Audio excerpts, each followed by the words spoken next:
সরকারের তরফ থেকে এই তালিকা প্রকাশ করার কথা বলেছিল। তারপরে কি কারণে জানি না এই তালিকার প্রকাশ হলো না। আমি কিছু বলিনি, সরকারই বলেছিল, সরকারই প্রকাশ করলো না। জেলায় জেলায় যে তালিকা গেছে, আমাদের যা এস্টিমেট বা আমাদের কাছে যা তথ্য আসছে তাতে করে পুরোটাই হলো ভুলভাল তালিকা। যে ছিল জেনুইন সে হয়ে গেছে টেন্টেড, যে ছিল টেন্টেড সে হয়ে গেছে জেনুইন। এটা হয়েছে। আরো কিছুদিন পরে আইনানুগ ব্যবস্থা তো ডেফিনেটলি হবে। তবে যা এসএসসি করছে তাতে আমার যেটা লাগছে যে পরিস্থিতি আরো ভয়ঙ্কর দিকে চলে যাচ্ছে এবং বাংলার ভবিষ্যৎ আরো ভয়ঙ্কর দিকে যাচ্ছে। এইটুকু বলতে পারি, আমার কাছে 70 থেকে 80 জনের লিস্ট এসেছে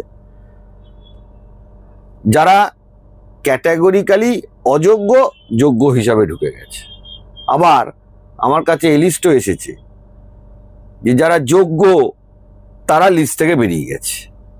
এটাই আমার কাছে এসেছে। আমরা নাম বলবো না, নাম যখন আদালতে জমা দেবো তখন আমরা আদালতকে যা দেখানোর দেব। এখন বেতনের ব্যাপারটা তো রাজ্য সরকার দেয়। যখন প্যানেল বাতিল হয়েছে, বেতন ফেরতের অর্ডার হয়েছে এবং বেতন বন্ধ করার অর্ডার হয়েছে, বেতন ফেরতেরও তো অর্ডার হয়েছে।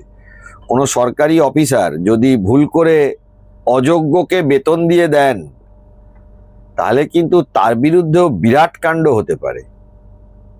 এবং ইনফ্যাক্ট ধরুন 15,000-কে রাজ্য সরকার ঠিক করলো আমি বেতন দেবো, বেতন সরকার দেয়, স্কুল সার্ভিস কমিশন দেয় না।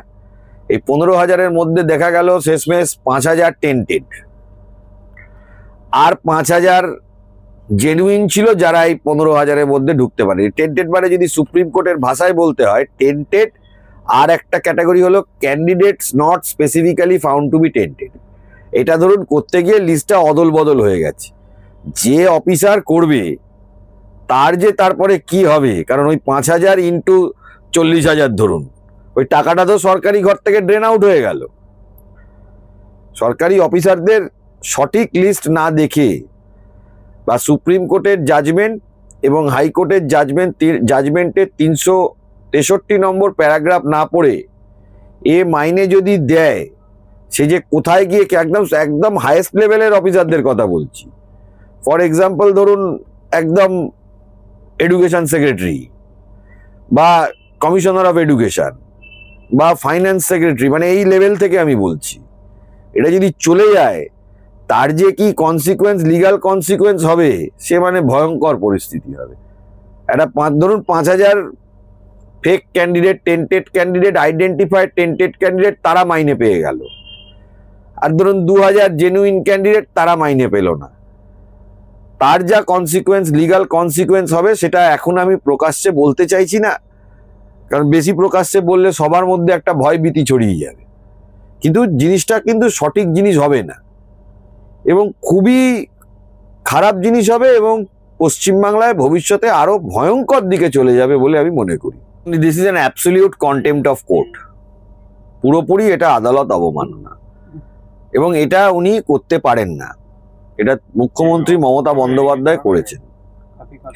আমি আপনাদের মাধ্যমে ডাক দিয়েছি এবং বলেছি যে সারা পশ্চিমবাংলায় যত ক্যান্ডিডেট যারা অ্যাপ্লিকেশন ফর্ম জমা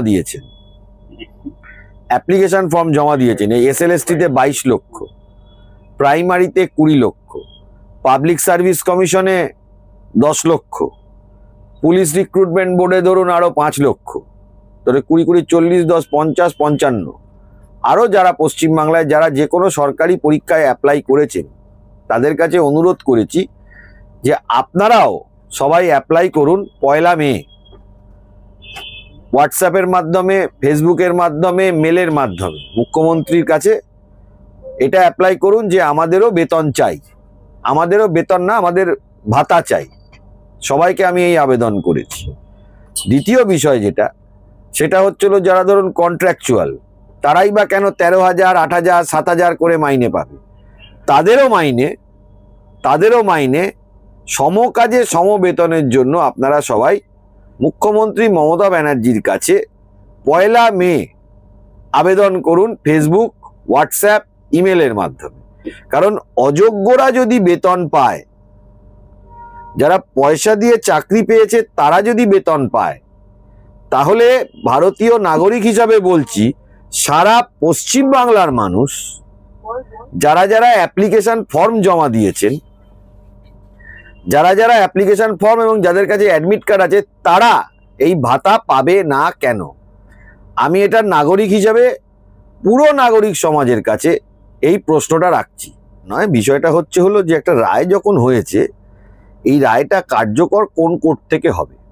কলকাতা হাইকোর্ট একটা রায় দিয়েছে, সুপ্রিম কোর্ট রায়ের একটা মেজর পার্ট আপহেল্ড করেছে, একটা ডিরেকশন শুধু সেটাসাইড করেছে আর কিছুটা মডিফাই করেছে।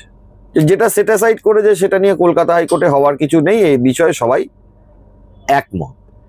যে রায়গুলো বেঁচে আছে, কলকাতা হাইকোর্টের যে পোর্শন অফ রায়টা বেঁচে আছে, যেরকম টাকা রিকভারি, এটা তো কলকাতা হাইকোর্ট দিয়েছিল, সুপ্রিম কোর্ট এটাকে বলেছে হ্যাঁ কলকাতা হাইকোর্ট সঠিক রায় দিয়েছে।